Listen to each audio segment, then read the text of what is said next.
नमस्कार. आपण आत्ताच न्यूज यात्रा पाहायला सुरुवात केलेली आहे. नसरापूर येथील अल्पवयीन मुलीवर झालेल्या बलात्कार प्रकरणातील नराधमाला न्यायालयाने मृत्यूदंडाची शिक्षा ठोठावली आहे.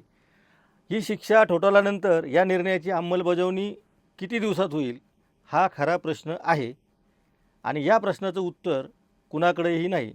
कदाचित भीमराव कांबळे या आरोपीकडे वरच्या न्यायालयामध्ये दाद मागण्याइतकी शक्ती नसेल, त्याच्या बाजूने लोक उभे राहणार नाहीत.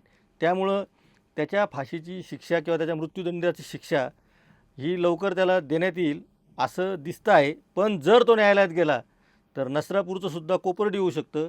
या विषयावर न्यूज यात्रेने यापूर्वीसुद्धा आपली भूमिका मांडली होती की पहिल्या न्यायालयाचा निकाल हा जलद गतीने दिला जाईल, त्यामध्ये तीळमात्रही शंका नाही. त्यामुळं उगाच दंड थोपटण्यामध्ये काही अर्थ नसतो. न्याय दिला, न्याय मिळाला हे चांगलं झालं, पण या न्यायाची प्रत्यक्ष अंमलबजावणी होते का, होऊ शकते का, हा आपल्या व्यवस्थेसमोरचा खरा प्रश्न आहे. आपण थेट आता कोपर्डीच्या प्रकरणाची यासाठी माहिती घेऊयात. कोपर्डीमध्ये 10 वर्षापूर्वी 13 जुलै 2016 रोजी एका अल्पवयीन मुलीवर बलात्कार झाला होता आणि राज्यभरामध्ये मराठा समाजाच्या अनेक संघटनांनी आणि सर्व संघटनांनी एकत्रित येऊन आंदोलनं केली होती. राज्यभरामध्ये निघालेल्या मोर्चांचं मूळ कारण हे कोपर्डीमधील अत्याचार प्रकरण होतं. या मुलीच्या कुटुंबाला अजूनही न्याय मिळालेला नाही. त्याही प्रकरणात 2017मध्ये 3 आरोपींना फाशीची शिक्षा सुनावण्यात आलेली आहे. त्यातील एका आरोपीने 2023मध्ये येरवडा तुरुंगामध्ये आत्महत्या केलेली आहे आणि 2 आरोपी अजूनही तुरुंगातच आहे.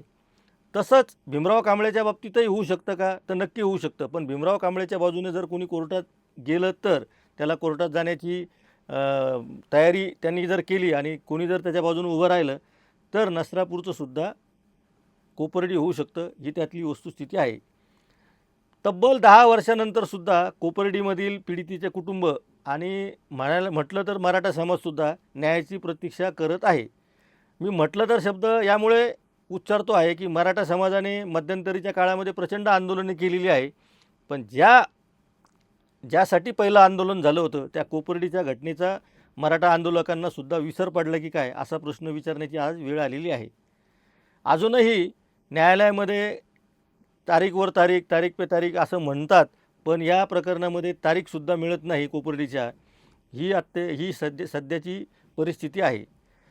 सध्या उच्च न्यायालयाच्या खंडपीठासमोर या सगळ्या प्रकरणाची सुनावणी सुरू आहे. हे प्रकरण मी आधी सांगितल्याप्रमाणे घडलं होतं 13 जुलै 2016 रोजी आणि अजूनही आरोपींना प्रत्यक्ष शिक्षा झालेली नाही. शिक्षा सुनावण्यात आलेली आहे आणि शिक्षेची अंमलबजावणी मात्र झालेली नाही, ही वस्तुस्थिती आहे. नसरापूर प्रकरणामध्ये असं घडू शकतं का, तर 100% असं घडू शकतं. मात्र त्याला जर कोणी न्यायालयाच्या बाजूने त्याच्या बाजूने कोणी उभं राहणारं असेल तर. खरं तर असे प्रकरणं घडतात तेव्हा याचं खूप मोठ्या प्रमाणावर सामाजिक आणि राजकीय परिणाम होतात, हे आपण बघितलेलं आहे. कोपर्डीच्या प्रकरणामध्ये जेव्हा शिक्षा झाली होती त्यावेळेसचे मुख्यमंत्री देवेंद्र फडणवीस असं म्हटले होते की ही शिक्षा सुनावल्यामुळे या पुढच्या काळामध्ये अशा प्रकारचा गुन्हा करायला आरोपी धाजावणार नाहीत. आणि त्याच्यानंतर नसरापूरही घडल्याने अनेक प्रकरणं घडलेली आहेत, हे आपण लक्षात घ्या. संतोष शिंदे नावाच्या एका आरोपीने येरवडा तुरुंगामध्ये आत्महत्या केलेली आहे आणि इतर जे आरोपी आहे ते अजूनही येरवडा तुरुंगामध्ये कारावासाची शिक्षा भोगत आहेत आणि खंडपीठामध्ये कोपर्डीच्या प्रकरणातील मुलीचे कुटुंबीय दरवेळी चकरा मारून जात आहे, ही आत्ताची स्थिती आहे. त्यामुळं शिक्षा सुनावल्यामुळं जो एक माहोल तयार केला जातो, मीडियासुद्धा त्या पद्धतीने ते बातम्या देतात आणि सगळा धुरळा बसल्यानंतर वरच्या न्यायालयाचे दरवाजे ठोठावले की नंतर मग पुन्हा हे सगळं प्रकरण शांत होतं. त्यामुळं खरं तर एखाद्या प्रकरणाच्या न्यायाच्या प्रतीक्षेत असलेल्या लोकांची ही क्रूर चेष्टाच आहे असं आपल्याला म्हणावं लागेल.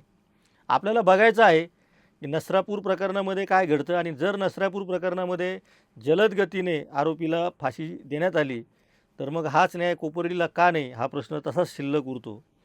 कोपर्डीमधल्या कुटुंबाच्या मागे कोट्यवधी लोकांनी त्यांच्या भावना व्यक्त केल्या होत्या. कोट्यवधी लोक रस्त्यावर उतरलेले होते. कोट्यवधी लोकांनी मोर्चे काढलेले होते आणि तिचा एक असा विदारक असं म्हणजे जे दृश्य जे होतं ते फार भयानक होतं की त्या कोपर्डीच्या पीडितेच्या मुलीच्या सिम्बॉलिक चित्र घेऊन हे सगळे मोर्चेकरी मंत्रालयापर्यंत धडकलेले होते.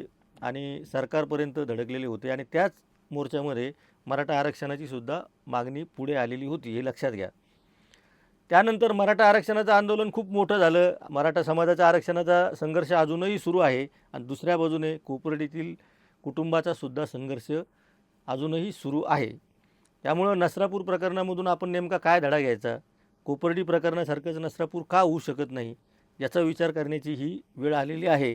आणि केवळ एक न्यायालय निकाल देतं आणि त्याच्यावर समाधान म्हणून आपण न्यायव्यवस्थेने जलद गतीने काम केलं म्हणून त्यांची कौतुक करणं, पाठ थोपटणं इथपर्यंत ठीक आहे, पण खऱ्या अर्थाने न्याय मिळेपर्यंत आपण माघार घेतली पाहिजे नाही, हे कोपर्डीने आधीच दाखवून दिलेलं आहे.